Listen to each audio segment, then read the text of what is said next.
Now, staying on with this story, right after the United Nations suspended Russia from its human rights body, NATO has now announced military support to Ukraine after repeatedly refusing to send troops, weapons, or even imposing a no-fly zone. The Western military alliance has finally agreed to step US support for Ukraine, with possibly more powerful offensive weapons.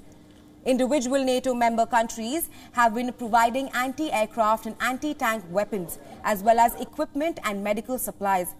But after the summit, the army supply will be a more unified decision with more than just defensive weapons. When asked by a reporter if NATO was supplying defensive or offensive weapons, Stoltenberg said that he would prefer not to give details yet, but he clarified that NATO members will supply many kinds of arms and will do more. Listen in.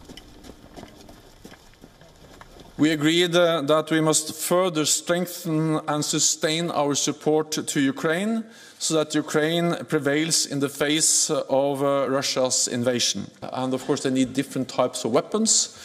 And allies are providing them with different types of weapons, and we see the impact of these weapons on the battleground every day, because the Ukrainians have been able to inflict severe losses on the invading Russian forces. Ukraine has further demanded the West for an oil and gas embargo on Russia. The Foreign Minister, Dmitry Kuleba, said that Ukraine will continue to push the West to ban all Russian energy products and de-SWIFT Russian banks. Listen in.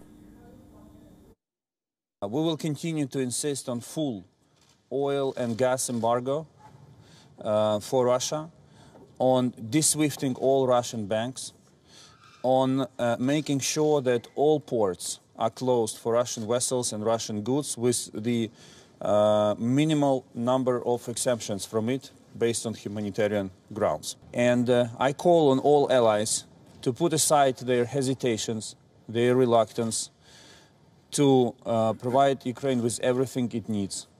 Because, as weird as it may sound, but today weapons serve the purpose of peace.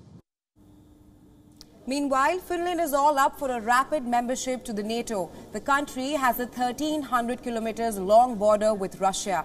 After the NATO summit in Brussels, the Finnish foreign minister has announced that majority of the country's population are in support of a NATO membership, and the parliament is expected to debate on the matter in the coming few weeks.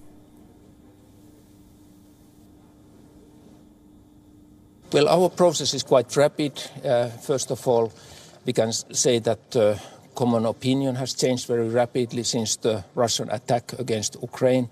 In 3-4 weeks, the clear majority, first time ever from the Finnish population, is supporting for the NATO membership. And the government will give this white paper on security to the parliament on the Easter week. And then, of course, we'll leave the debate time for the parliament.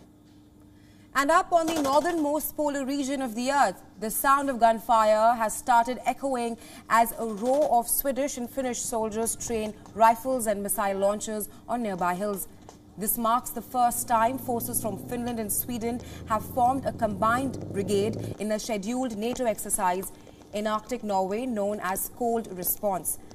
Neither countries are a member of the NATO alliance. The exercise was long planned, but Russia's invasion of Ukraine has added intensity to the war game.